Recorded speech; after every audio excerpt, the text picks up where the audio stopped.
So question number 2, what are the top 3 issues within Hays CISD listed by order of importance? Is the district currently addressing these top 3 issues, and what impact, if any, are these issues having on the current district budget?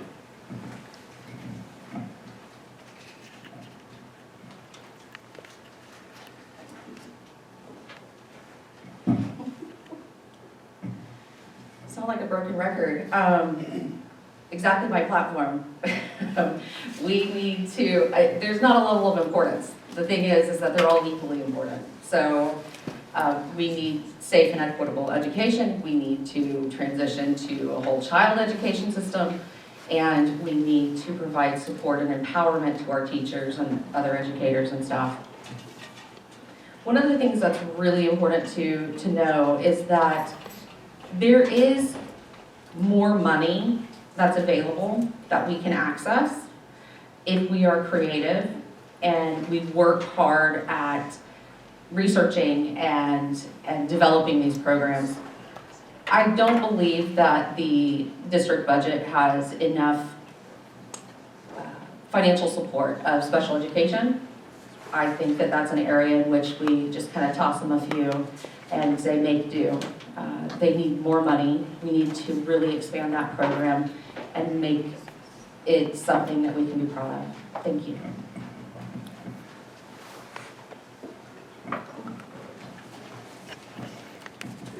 Thank you.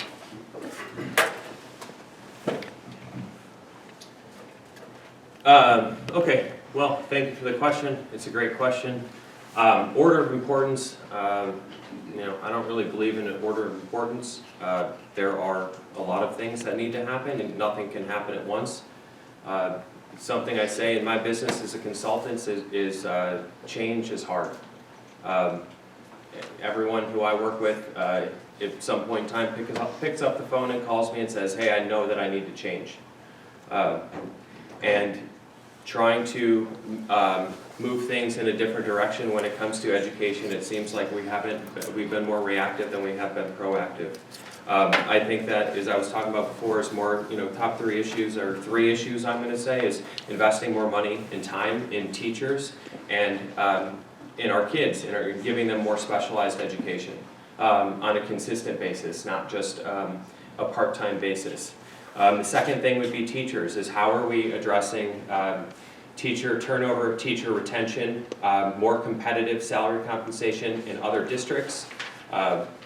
I've seen a lot of numbers from around the state that, yes, while we have done a great job of improving our compensation packages, we're still, like a state average is, just pretty much average, because you're right in the middle. It's not good, it's great, it's not great, it's just there. So, getting better compensation packages and support for teachers so that we can actually have better teachers in place, and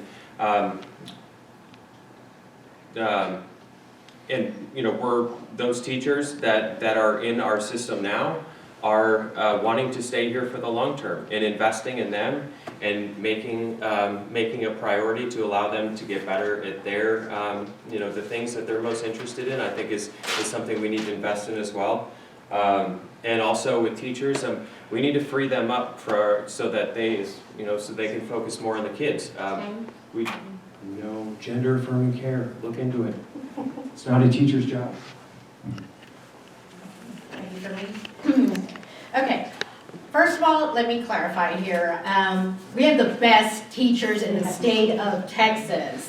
I know these teachers, I have worked with these teachers, I visit the classrooms, I visit the campuses, and we have the cream of the crop, and we're retaining them. That's why our turnover rate is 12%. Now, when we're looking at the 3 issues, I talked a little bit about my 3 priorities, right? Which is accelerate learning, creating an employee-friendly organization, which we actually are planning to do a 7% compensation increase for our employees. That is our goal to pass in June. 7%. No one else is doing it, my friends. So, suck it, all other districts. Sorry, but we are the best. And we are the leaders in that. That's why we are ranked #1 in the region in pay. So we need to learn a little bit more about what our compensation is and what we're actually doing to create an employee-friendly organization. Here in Hays CISD, with the leadership of Dr. Wright and an amazing board, we've been able to do that. We've been able to reward our teachers that are retiring. We are paying out days now, which has not been done before. And one thing I will say that I have done because of me, I have pushed compression, the salary compression schedule. I'm the one who started that when I was union president. Last year, we finally implemented it. We went from 40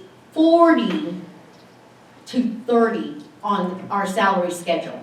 So we compressed it. So no longer do teachers have to work 40 years to make that $75,000.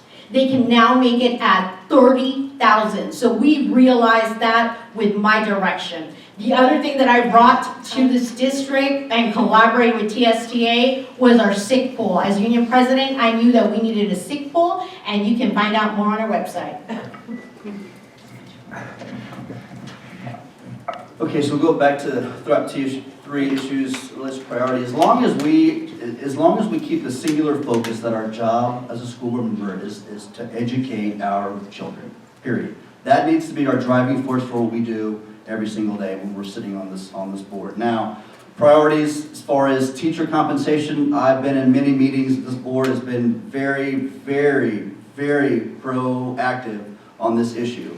Everything from stipends to hiring extra, having extra teachers, staff where they're needed, back to the equity, listening to teachers, or listening to campuses when they need resources, then delivering those resources when need be.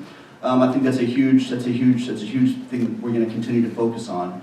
And the student safety. And that relates to like the mental health of kiddos too. Like I've got two kiddos. Like when they were home, I got both kids. I got one kid that loved to be at home, and I got one kid that needed to be at school. And so I can tell you, once they got back to school, when that learning environment back with teachers, back with adults, extracurricular activities really helped them, and then their grades kind of really showed that. So definitely compensation, safety, and then the other issue is like making sure that we continue to deliver resources when we need them. It's huge. I've been to so many meetings, and we have teachers that come to speak to school board meetings.